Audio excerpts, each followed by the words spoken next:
vraie chance d'être là au Trocadéro face à l'endroit où on a galopé sur la scène.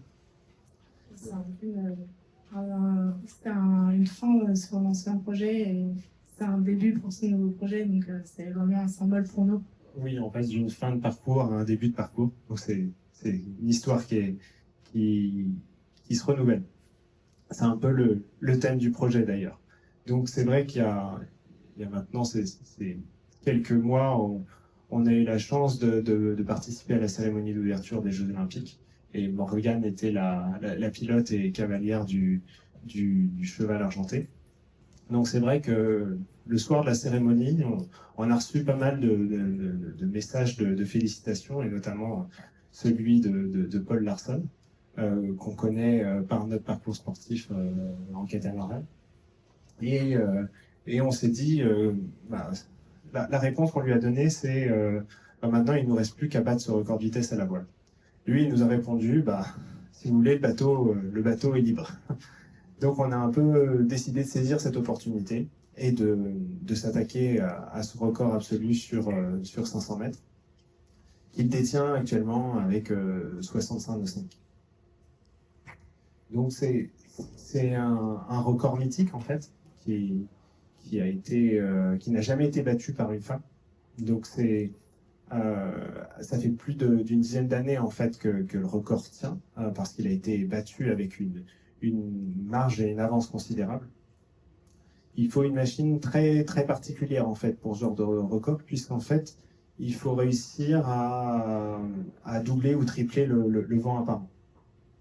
Donc pour ça, en fait, un des meilleurs engins au monde, c'est VSR2. C'est la machine qu'on voit là, qui est celle qui possède le record. Et surtout, ce qu'on s'est dit, c'est que pour réussir à battre un record, il y a une partie technologique, mais il y a aussi une partie sportive, une partie humaine. Il faut apprendre à naviguer à cette vitesse-là, parce qu'en fait, il y a finalement très peu d'engins sur lesquels on bat ça. Si on regarde les bateaux de la coupe, ils plafonnent à 50 nœuds. Donc décider de battre ça, c'est se rendre dans un monde qui est totalement inconnu. C'est naviguer à des vitesses où il n'y a pas d'autres engins qui nous permettent d'accéder. Donc, dans la cour d'apprentissage, il y a bien sûr quelque chose de technologique, mais il y a aussi un apprentissage humain, en fait. Et pour ça, on s'est dit que réutiliser la machine actuelle, c'était à la fois éviter de construire un nouveau bateau, et en même temps, c'était retourner très vite sur l'eau, naviguer et maîtriser, en fait, cette technologie. Donc, la machine, en fait, elle est très particulière. C'est un des seuls bateaux au monde où en fait les flotteurs sont dans une direction et le cockpit dans un autre. C'est-à-dire que le fuselage qu'on voit, il y a deux postes de pilotage, il est face au vent apparent et les flotteurs sont face à la route. On reverra quelque chose qu'il présente. Et puis comme on l'a vu, on a en fait une opposition entre le foil, la paravane qu'on voit sous le fuselage de la coque centrale, et l'aile ou la voile, qui elle en fait se répondent. Tant qu'on a cet équilibre, en fait, le bateau est retenu dans l'eau et on continue de générer du vent apparent. Plus le bateau accélère, plus on a de vent apparent, plus on a de portance et plus on convertit cette puissance en vitesse. L'autre extrémité de l'aile, elle génère de l'effet de sol en fait, elle génère de la portance et elle lève le petit flotteur. Donc à la fin, on se retrouve totalement en équilibre, suspendu sur le foil et avec les flotteurs en deux. Donc on voit les deux points d'appui en fait. Le safran se retrouve sur le petit flotteur à l'avant et le foil est sous le fuselage dans l'axe de l'aile. Donc voilà, on a ce que je disais tout à l'heure, on a le vent apparent et du coup on voit que le fuselage est aligné face au vent apparent alors que le foil et les flotteurs, eux, sont dans le sens de déplacement.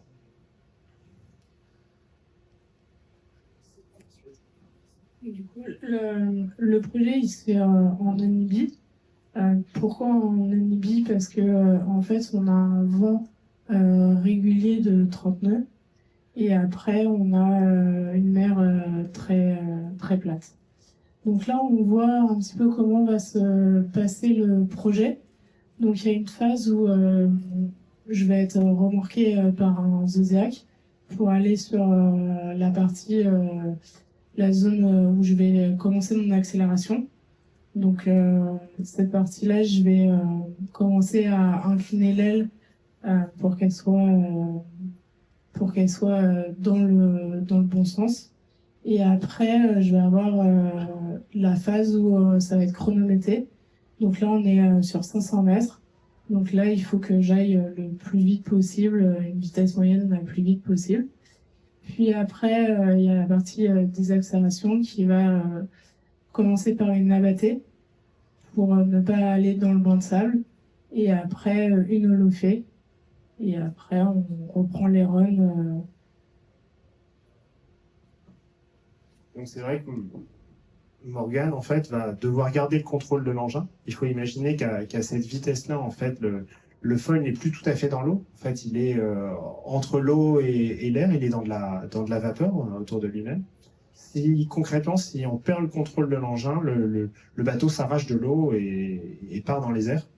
Donc, il y a toute cette phase d'accélération. On va générer du vent apparent où il faut border, comme tu le disais tout à l'heure, et où il faut réussir à accélérer pour rentrer dans la zone de mesure. Puisqu'on n'est pas mesuré qu'en GPS, on est aussi mesuré un peu comme sur la route avec des radars. Donc, on doit aussi réussir à garder cette vitesse pendant une certaine durée sur ce qui est prévu.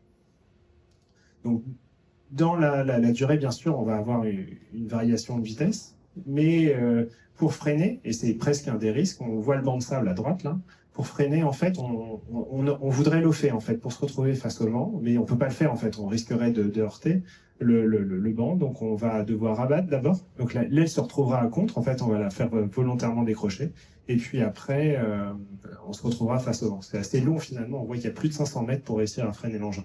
On peut pas s'arrêter instantanément. C'est intéressant aussi, et on le voit, c'est que le bateau possède 2 cockpits. Donc il y a à la fois un pilote et un régleur d'aile. Le pilote peut régler l'aile, donc ça nous amène un petit peu à la suite. C'est que bien sûr, l'objectif principal, c'est de battre ce record du monde, que Morgane soit la première pilote à y arriver. Et puis, on décide aussi de le faire en double, en fait, dans les 2 cockpits. Ça a été fait sur Crossbow, mais ça n'a jamais été fait avec VSR2. L'autre intérêt, c'est qu'on voit beaucoup d'émulation autour des records vitesse à la voile. C'est vrai qu'il y a 2 projets à l'heure actuelle qui sont vraiment aboutis. Il y a le projet SP80, qui est un projet suisse, et puis le projet d'Alex Kerzberg avec Sirocco. Ces 2 projets, ils reposent sur des technos qui sont proches, mais principalement sur un kite. Donc c'est un développement que nous on trouve intéressant, mais qu'on trouve pas forcément suffisamment mature pour permettre de battre le record à l'heure actuelle. Donc c'est vrai que un des gros avantages, c'est que Paul a passé 8 ans, enfin 12 ans en total, mais 8 ans à faire des essais. Donc on va réussir à capitaliser à la fois sur nos compétences d'ingénierie et de navigation, et en même temps sur tous les essais qu'il a fait, les données qui ont été acquises pendant ces campagnes de test.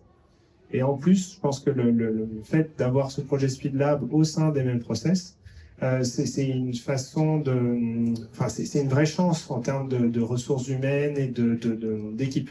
On a une équipe qui est à la fois constituée de l'équipe précédente de Paul, et en même temps des gens avec qui on travaille au quotidien. Laissez passer. Donc notre planning, c'est de récupérer le bateau le plus rapidement possible pour pouvoir faire les améliorations et pour aller sur l'eau en baie de Quiberon d'ici le mois de juin.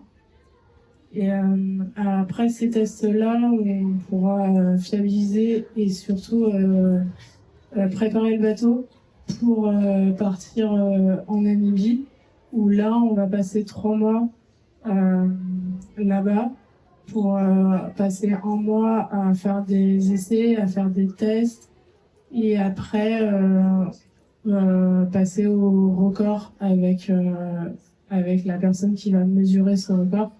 En fait, il peut être là qu'une semaine sur les 3 mois, donc il faut vraiment qu'on soit prêt quand il est là. Et puis, ce matin, on a eu la chance d'avoir une petite vidéo de Paul. I'm standing here in a small country town in Australia where I guess my speed sailing journey started 45 years ago or so. It was a fantastic journey that took me further and faster than I could have ever hoped. It led to the outright world speed sailing record that still currently stands at 65.45 knots. It was a brilliant journey, and I loved all the highs and all the lows, not always at the time, but it's a journey that I've always encouraged other people to take on. We're very proud of the fact that the record stood for 12 years, but really, if you do hope to inspire new generations, then you really hope that people come and have a good go at it. It's great to see the SP80 guys out in the water, and I had the pleasure in Les Sables-d'Olonne at the start of the current Vendée Globe to meet up with Madeg and Morgan and talk at length about their dreams and ambitions to take on the outright world speed sailing record. They were truly inspired by Sail Rocket, and I felt a thrill to see younger people coming in with the sort of passion that I had when I started my journey, and I'm delighted to see them actually stepping up and going on to publicly announce that they're going to have a crack at the outright world speed sailing record. It's a tough record. It's a tough journey. It's a niche in the sport. It takes people with an unusual passion, and speaking to them, they certainly had an understanding of the problems involved, and it did not affect their desire to push on. If they do go ahead, as with the other teams, they'll do it with absolutely my blessing and full support, and I'm always there as a sounding board to offer advice to all of them to go forward. And I guess much like the reason I guess I don't mind seeing people go for the record is because of the feeling I had when we set the record. And although a lot of people feel beaten, like we went to somewhere and beat their record, to me, I felt like I joined my heroes, and I joined them in sharing a journey, you know, the magnificence of a day when everything just comes together and you feel the brilliance of that purity that speed sailing is, and you nail that number on the board. And we've all felt it, and for anyone who wants to take that journey, go for it. Absolutely 100% go for it. So good luck, Madeg and Morgan. I hope I can be involved in some way or another. It's a big day when you actually go public and announce you're going to have a crack at that mountain. Good luck, and do it with my blessing. Voilà, je pense qu'on perçoit un peu l'émotion de Paul sur son record. C'est vrai que je pense que pour lui et pour nous, c'est un peu notre héros. Donc c'était incroyable de le rencontrer et de pouvoir prolonger son aventure. Je pense qu'on a techniquement beaucoup de choses à démontrer et à apprendre. Il y a finalement extrêmement peu de monde qui ont affronté ce défi. C'est vrai que c'est une vitesse sur terre qui n'est pas impressionnante, mais sur l'eau, il faut se dire qu'on est toujours à la limite du contrôle. On est vraiment entre deux éléments, entre l'air et l'eau, et on voit ses yeux, et c'est assez parlant de se dire que notre motivation première, c'est finalement la sensation, enfin ce qu'on va ressentir à piloter cet engin, qui est à la fois absolument unique et totalement ultime en fait. Donc je pense que on aime bien les défis absolument fous, et celui-ci en est un. Merci de nous avoir écoutés. Bravo.